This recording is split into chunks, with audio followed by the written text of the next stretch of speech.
All right, let's talk a little bit about thyroid health. When we look at thyroid health, you don't want to just get clever and start to order more functional lab tests. You can just go on and on, right? So your regular doctor just orders the TSH, which is not exactly a thyroid test. Actually, it's a test for your pituitary and how your pituitary produces a hormone called thyroid stimulating hormone. That's the TSH. And so the concept is that if your thyroid is under functioning, the TSH goes up. This is kind of like if you think about your pituitary as kind of like yelling at your thyroid, hey buddy, we need more work. And so an elevated TSH is at least an indication that your thyroid is under functioning and you're in a hypothyroid state. That's a reasonable conclusion. Same with if it's the opposite. If your TSH is very low, then that could be an assumption that your thyroid is hyperactive. But you get the clever functional medicine doctors, and it's like, well, I really know the thyroid, and we want to order a free T3, T4, reverse T3, and you can kind of go on and on trying to draw some conclusions about that thyroid health. And I would argue that it doesn't matter so much because the thyroid is really tremendously affected by some other systems. And this goes back to Dr. Henry Harrower. He was considered the father of functional endocrinology. I actually have some of his books written super long time ago that are almost impossible to get hold of nowadays. But he really mapped out the relationship of the endocrine system to other parts of the body and mapped out kind of like a push and pull relationship so we could see if one organ system or gland was in trouble, how it would affect another. The modern endocrinologist doesn't look at any of that. It's just thyroid number gets thyroid drug, no exit plan, make you sicker. Just really terrible perspective on medicine and lacks any understanding or investigation of cause.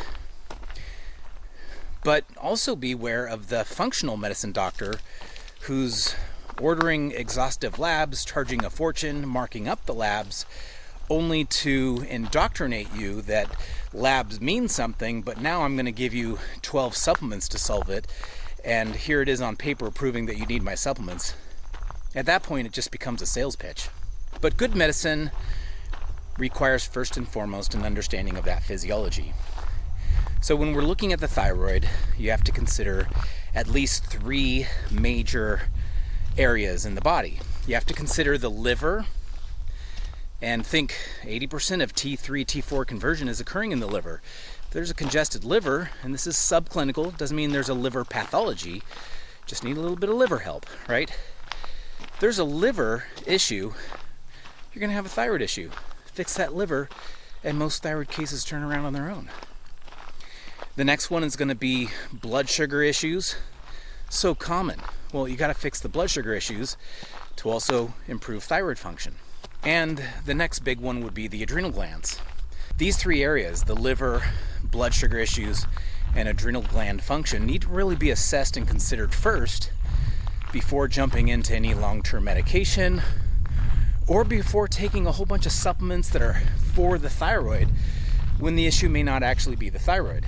I was fortunate enough to come across Dr. Harrower's work at the beginning of my career in functional medicine, and so I've always treated patients like that, and over again I've seen the labs completely turn around.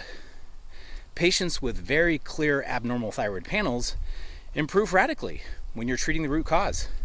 Now there is a lab value called TPO, thyroid peroxidase. I do think that one's useful.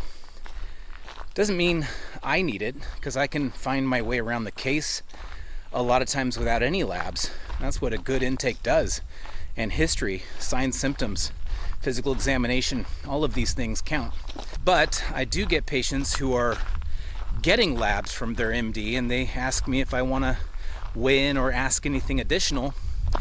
And so the TPO, the thyroid peroxidase lab value, is useful because it tells us if there's an autoimmune component to the thyroid dysfunction. It is good information. It just tells us that we're still needing to treat that big picture, but even more so, it's not just thyroid. The body's reached a tipping point where systemically it's so confused it's attacking its own tissue. And if that's not arrested, it will show up in other areas, right? So the autoimmune thyroid case, the Hashimoto's case becomes the rheumatoid arthritis case, etc., etc. So it's good information to know. It just tells us we have to expand the picture and really tells the patient that they have to be more invested in their health care. That's really why it's more valuable. I already know there's systemic problems if they have migrating aches and pains. It's already a systemic inflammatory event. I already know that by talking to them.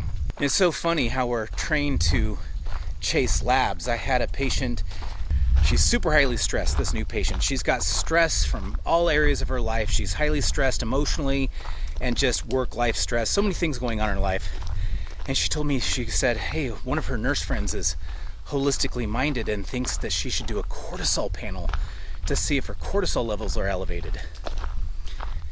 Why would you need to see that on paper? We already know that her cortisol is elevated because she's stressed. Like, we already know. Like, what is this indoctrination that unless we see it on paper, you really can't assess it? And the indoctrination came from the paper trail justifying drugs which are harmful. But if we're not using harmful treatment strategies, we can only get more right. And so the focus is on truly understanding the physiology so that you're not taking a dozen supplements, but still getting clear and significant results. I think another useful test is the Barnes test. I did a video on how to perform the Barnes test. It's a test that you can do at home, so it's kind of empowering that way, where you can kind of spot check your thyroid and see where it's at. Doesn't mean we're not going to treat the overall big picture. That's what we want to do. But it gives you a tool in your back pocket that you can do on your own to assess your thyroid function. It's a subclinical test, so it's not a complete, definitive, comprehensive analysis of your thyroid. But I'm telling you that there really isn't one, because the thyroid cases are really need to be treated holistically anyways. You need to look at the big picture.